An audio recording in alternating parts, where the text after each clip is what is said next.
Welcome to Burgundy Blue Commentary. Today we're going to be talking about Pacifier Gate. Commentary blue, commentary burgundy, commentary comment blue, commentary comment burgundy blue, commentary burgundy, commentary.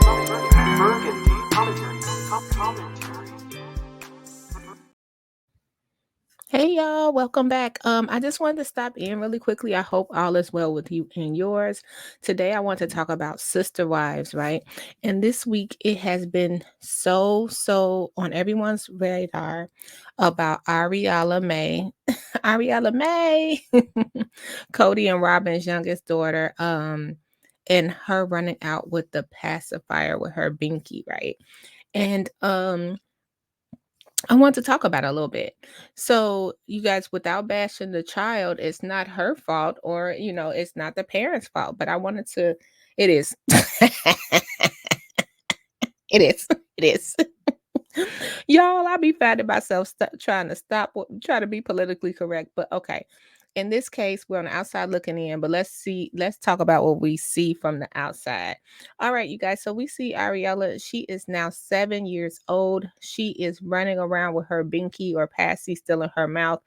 And you guys, it's obviously a comfort for her, right? But I want to talk about some of the pacifier warnings that are around. WebMD suggests that you stop to when you start to wean the child off the pacifier at 9 months is the easiest. But let's say you continue. They say most children are emotionally ready to wean off the pacifier on their own by age 2 to 4 years old. So you might want to start planting the seed, because it can cause dental issues.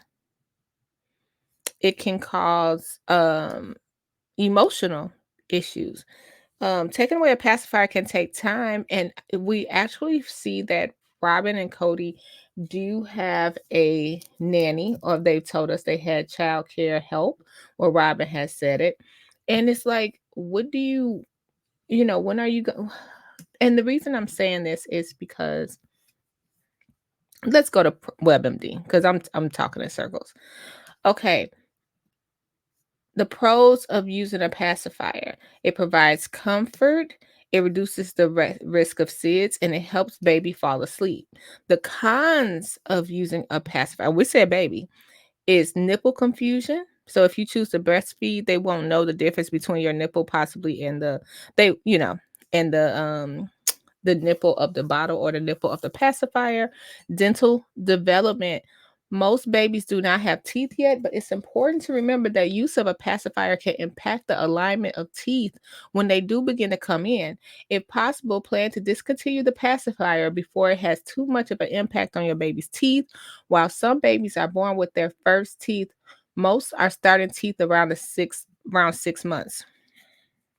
Okay, and it also says choking. Be sure to use a pacifier with a base that is at least 1.5 inches across. Y'all, I saw that. I said, you know what, that little pacifier, it could be a little too small for her. You know what I mean? Because she has several. I did do my research and see that she has different color ones, but it could be too small for her too small for her mouth, right? And it says, this is how you can break the pacifier habit. It said many children will give up their pacifiers easily with little encouragement. Follow these tips. Avoid using harsh words, teasing, or punishment that can upset your child. Once you begin to break the habit of using a pacifier, praise your baby's efforts.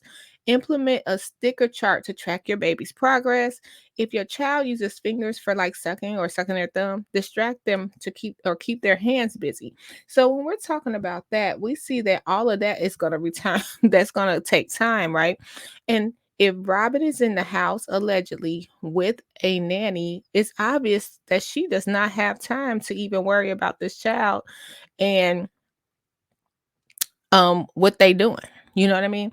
Now, I wanted to bring out the comfort part. Like, if something's comforting to her, let it be comforting. I understand, but we might want to look into some of the reactions that the other children have.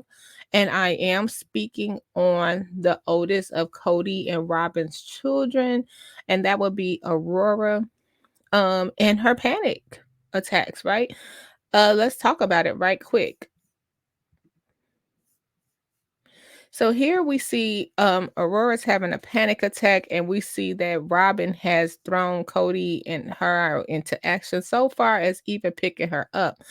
Now, when we see something like this, could it be like I'm gonna be 100% honest. We see the other Brown children able to survive when their dad does not come around, when he yells at their mom, when he calls it their mom Teflon Queen, when they say they're disgusted by their mom looks. And here in this clip, and Dayton and the sister, to me, they were making it look like it was dramatic that they were upset about Aurora having a panic attack. However, I don't think that was the case, because before she started the panic attack, she sort of said that Dayton was being annoying to her. I'm using that. She was saying that Dayton was kind of, and you guys let me know if you heard it, was kind of picking on her. So to me, the kids were annoyed, like, come on, man. Like, come on. Like, are you seriously about to have a panic attack? Because we're talking about how our rich selves, we don't know if we want a rental or we don't know if we want to buy. You really about to have a panic attack over that? And like I said, I can't really judge mental health. That's something really, I'm not a therapist or anything like that. Anxiety and things like that is real. She was having a panic attack and she was frozen. They did not cut the cameras off. They kept the cameras going. Okay. I want to be clear about that. They didn't cut the cameras off. They kept the cameras going, and he insisted on bringing her up a flight of stairs and telling her daddy's here. But in that infamous Zoom call meeting, he said specifically, and I'm going to paraphrase here, that the older children didn't need him as much as his younger children. Well, where does Aurora fit in with that, right? But I digress. Going back and talking about how the passy issue, the binky, and we can see here she's just chewing on that thing. She almost looked like my mechanic when he be talking with the toothpick on the side. He can balance the toothpick and tell me a quote at the same time. But what I'm saying is, we see this as a comfort for her. And if you take it, when do you take it away? Are you going to wait till she gives it up? Because it could be years and years and years.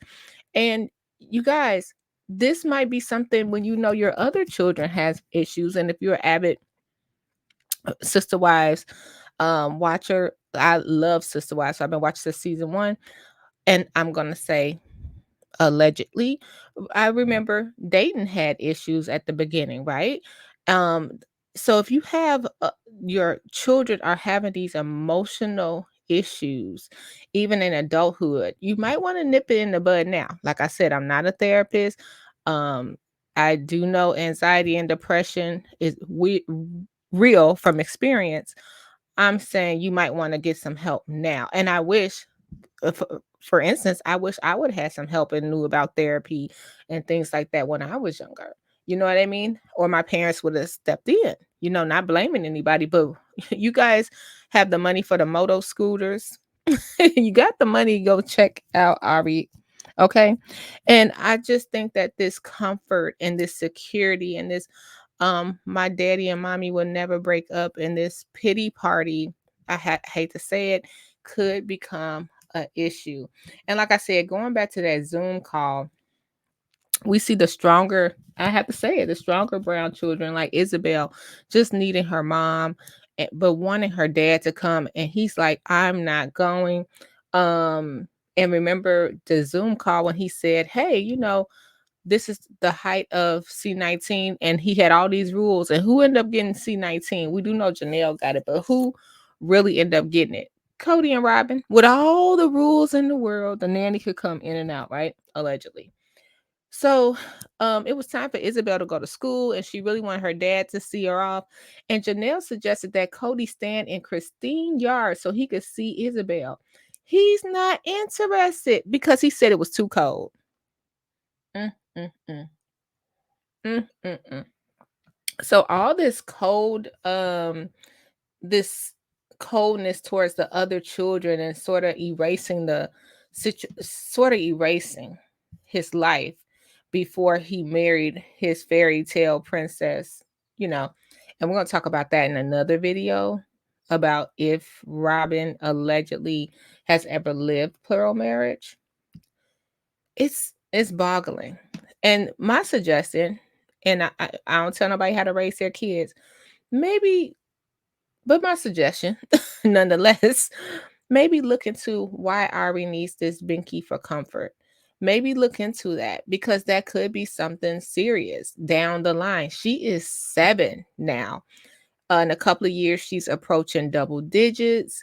It may be something that she needs to, I mean, even here, and this, like, again, I will keep on saying I'm not a therapist, I'm nothing like that, but even here, just the comfort of having her teddy and her binky, the full time, and during the holidays when it was time to open gifts and stuff like that, did you guys notice how the couch was piled with dresses and clothes and everything for Ari? I mean, it was so many gifts for Ari. I wonder if Truly got the same respect, the same energy. All right, y'all, let me know in the comments below. When did you wean your baby off the binky? Until next time, take care of yourself and each other. Bye. Commentary blue. Commentary burgundy. Burgundy. Commentary. Comment blue. Commentary. Comment burgundy blue. Commentary blue. Commentary burgundy. Commentary. Commentary.